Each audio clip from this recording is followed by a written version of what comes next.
Hello शिक्षक साथियों एवं हमारे भावी शिक्षकगण जो बीपीएससी में शामिल होने वाले हैं, बीपीएससी से टीचर बनने वाले हैं, सबों को welcome to back my channel. आज आप देख रहे हैं एडू सक्सेस हब आप सबों के लिए लेकर आई है बिहार दर्शन, जिसमें बिहार से संबंधित महत्वपूर्ण प्रश्न हैं जो सही परीक्षाओं के लिए काफ़ी अनिवार्य है। जैसे चंद्रगुप्त मौर्य के समय उनका राजमहल किस चीज़ की बनी हुई थी? क्या आप जानते हैं किन दो नदियों के संगम के बाद वह नदी गंगा कहलाने लगी? महात्मा बुद्ध को किस नदी के किनारे ज्ञान प्राप्त हुआ था? भगवान महावीर को किस नदी के किनारे ज्ञान प्राप्त हुआ था? नालंदा विश्वविद्यालय के संस्थापक कौन थे? इस प्रकार के अनेकों महत्वपूर्ण क्वेश्चन, 25 क्वेश्चन हैं जो परीक्षा के लिए काफी ही महत्वपूर्ण है। अतः आप सबों से आग्रह है कि पूरा वीडियो देखेंगे और इसका लाभ लेंगे। तो चलिए पहला क्वेश्चन लेकर आते हैं हम, और आप देख पा रहे हैं पहला, बिहार का धरारा गांव किस लिए प्रसिद्ध है? काफी प्रसिद्ध है, और ये भागलपुर जिले के गोपालपुर प्रखंड में एक धरारा बस्ती है, धरारा गांव है, धरारा गांव। और बेटी होने पर वहां कम से कम 10 पौधा लगाता है। इस प्रकार से वो पर्यावरण को काफी सपोर्ट कर रहा है, इसलिए ये काफी प्रसिद्ध गांव हो गया है।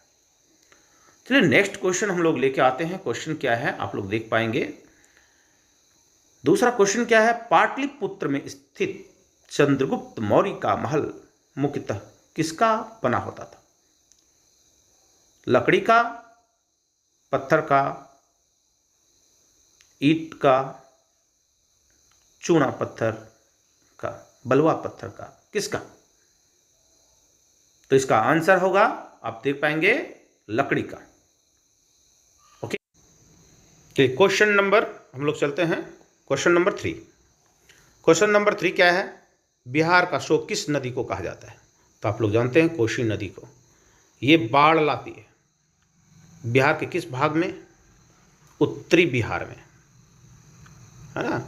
ये बाढ़ लाती है और इसलिए इसको कोसी नदी को बिहार का शोक कहा जाता है।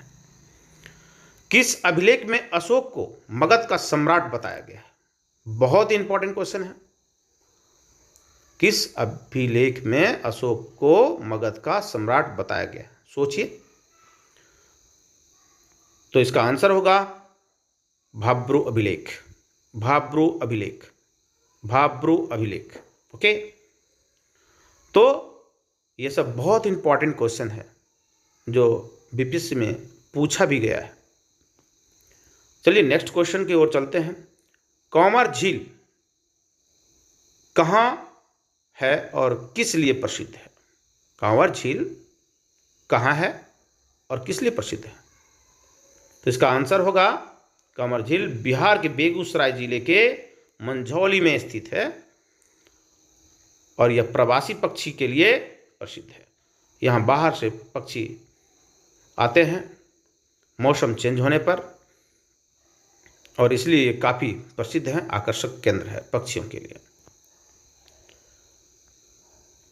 सर्वाधिक वर्षा वाला जिला कौन सा है? शायद आप लोग जानते होंगे। तो इसका आंसर होगा किशनगंज। सर्वाधिक वर्षा वाला जिला किशनगंज। बिहार राज्य की समुद्र तल से औसत ऊंचाई कितनी है? बिहार राज्य की समुद्र तल से औसत ऊंचाई कितनी है? तो इसका आंसर आप लोग ढूंढ लिए होंगे, मन में सोच लिए होंगे, और इसका आंसर आप देख रहे हैं 53 मीटर, 53 मीटर। क्वेश्चन नंबर 8 आप देख पा रहे हैं। सही, बहुत जबरदस्त सब क्वेश्चन है। आप लोगों को अगर चाहिए तो फिर आप लोग निश्चित रूप से इस चैनल पर बने रहेंगे, सब्सक्राइब कर लेंगे, शेयर कर देंगे। विश्व का पहला गणतंत्र कहाँ और किसके द्वारा स्थापित किया गया था? विश्व का पहला गणतंत्र कहाँ और किसके द्वारा स्थापित किया गया था? तो शायद बहुत वीडियो, हम पिछले वीडियो में भी शायद इस प्रकार का क्वेश्चन दिए हुए हैं। तो आपका क्या होगा उत्तर इसका? वैशाली जिले में लिच्छवी द्वारा जो है पहला गणतंत्र स्थापित किया गया था, वहां गणतंत्र था वैशाली जिले में लिच्छवी द्वारा। अब आप बताएंगे बिहार का एकमात्र राष्ट्रीय उद्यान, बिहार में एक ही राष्ट्रीय उद्यान है, वह कौन है और क्या नाम है? तो आप लोग सोच पाएंगे, तब तक आंसर हम आपको दे रहे हैं। वाल्मीकि राष्ट्रीय उद्यान जो पश्चिमी चंपारण में है। और यह किस लिए प्रसिद्ध है? यहाँ किसका संरक्षण किया जाता है? बाघ संरक्षण के लिए जाना जाता है। ये भी पूछा जा सकता है, इसमें कई तरह के क्वेश्चन हो सकते हैं कि यह किस लिए प्रसिद्ध है। तो बाघ संरक्षण के लिए प्रसिद्ध है, जाना जाता है। क्वेश्चन नंबर 10, चीनी यात्री ह्वेंग सांग ने किस विश्वविद्यालय में अपना अध्यापन किया था? चीनी यात्री ह्वेंग सांग ने किस विश्वविद्यालय में अध्ययन किया था? तो इसका आंसर क्या होगा? नालंदा विश्वविद्यालय। नालंदा विश्वविद्यालय। क्वेश्चन नंबर 11 क्या है? पाटलिपुत्र के संस्थापक कौन थे? पाटलिपुत्र के संस्थापक कौन थे?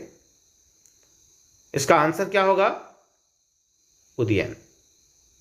क्या होगा? उदयन। क्वेश्चन नंबर 12, बाढ़ से सबसे अधिक क्षतिग्रस्त बिहार का कौन सा हिस्सा होता है? बाढ़ से क्षतिग्रस्त बिहार का, अभी जस्ट कुछ बोले थे, आप लोग को आंसर आ गया होगा मन में, तो वो होगा उत्तर बिहार। उत्तर बिहार। क्वेश्चन है, तृतीय बौद्ध सभा कहां बुलाई गई थी? तृतीय बौद्ध सभा कहां बुलाई गई थी? तो इसका आंसर होगा पाटलिपुत्र। तृतीय बौद्ध संगति जो हुई थी, सभा जो हुई थी, पाटलिपुत्र में हुई थी। भगवान महावीर का जन्म कहां और कब हुई थी? भगवान महावीर का जन्म कहां और कब हुई थी? तो इसका आंसर, भगवान महावीर का जन्म 540 ईस्वी पूर्व में कुंडग्राम वैशाली में हुआ था। कुंडग्राम जो अभी वैशाली के नाम से प्रसिद्ध है, वह जगह वैशाली जाना जाता है अभी वर्तमान समय में। भगवान महावीर को किस नदी के किनारे ज्ञान प्राप्त हुआ था?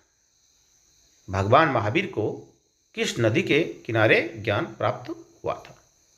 तो इसका आंसर होगा 42 वर्ष की अवस्था में रिजुपालिका नदी के तट पर भगवान महावीर को ज्ञान प्राप्त हुआ था।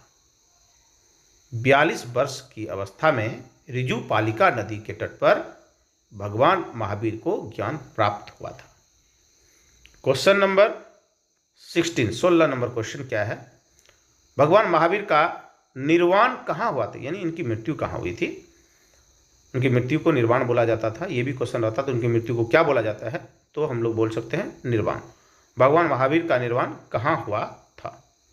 तो इसका आंसर होगा राजगिरी के निकट, राजगिरी बोले या राजगिरी बोले के निकट 468 ईस्वी पूर्व में पावापुरी में हुआ था। राजगीर के निकट है, लेकिन हुआ था कहाँ? पावापुरी। इसका आंसर क्या होगा? पावापुरी होगा।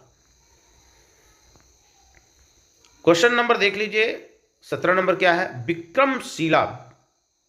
विक्रमशिला शिक्षा केंद्र के संस्थापक कौन थे? जो भागलपुर जिला में पड़ता है, विक्रमशिला शिक्षा केंद्र के संस्थापक कौन थे? तो इसका आंसर होगा धर्मपाल। बहुत इंपॉर्टेंट क्वेश्चन है, धर्मपाल।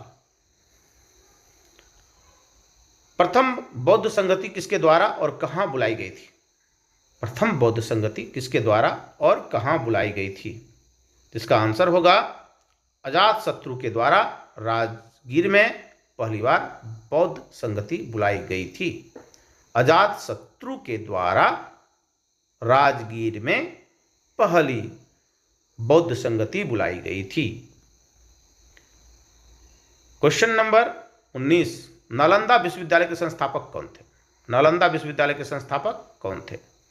तो नालंदा विश्वविद्यालय के संस्थापक आप लोग जानते होंगे, कुछ नहीं जानते होंगे, आप सोचिए। इसका आंसर क्या है? कुमार गुप्त। इसका आंसर क्या होगा? कुमार गुप्त।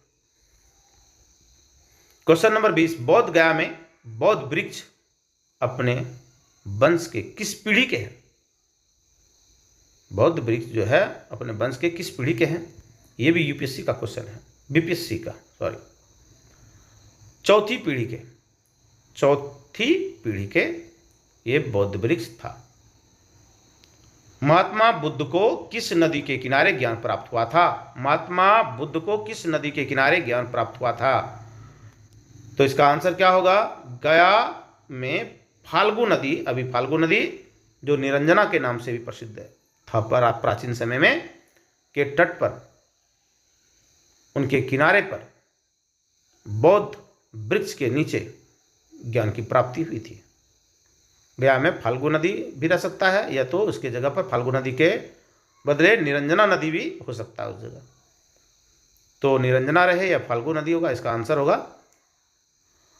और ये बौद्ध वृक्ष के नीचे तो आप लोग को मालूम ही है, गया में। बिहार में किस प्रकार की जलवायु पाई जाती है? तो मानसूनी जलवायु पाई जाती है, आप लोग जानते हैं मानसूनी जलवायु।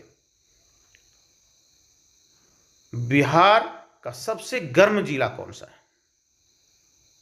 बिहार का सबसे गर्म जिला कौन सा है? तो इसका आंसर क्या होगा? गया। इसका आंसर होगा गया, बिहार का सबसे गर्म जिला माना गया है। तो क्वेश्चन नंबर 25, लास्ट क्वेश्चन है ये, अंतिम क्वेश्चन है। किस दो नदियों के संगम के बाद, दो नदियां जब मिलने के बाद वह गंगा कहलाती है? किन दो नदियों के मिलने के बाद, संगम के बाद, वह नदी गंगा कहलाने लगती है? तो इसका आंसर क्या होगा? चलिए देखते हैं हम लोग। देवप्रयाग में, कहाँ पर? देवप्रयाग में अलकनंदा और भागीरथी के संगम के बाद यह नदी क्या जब ये देवप्रयाग में अलकनंदा और भागीरथी दोनों नदी मिल जाती है, देवप्रयाग में मिलती है। कहाँ मिलती है? देवप्रयाग में, अलकनंदा और भागीरथी नदी। तभी यह नदी मिलने के बाद, ये दोनों नदी जब मिल जाती है तब यह गंगा कहलाती है। ये बहुत इंपॉर्टेंट क्वेश्चन है, और बहुत ही इंपॉर्टेंट क्वेश्चन आपने देखा इस चैनल पे एडू सक्सेस हब पर, और आप लोग से काफ़ी आग्रह है कि आप लोग इस चैनल को ज़रूर सब्सक्राइब कर लेंगे और अधिक से अधिक लोगों तक शेयर करेंगे। Thank you.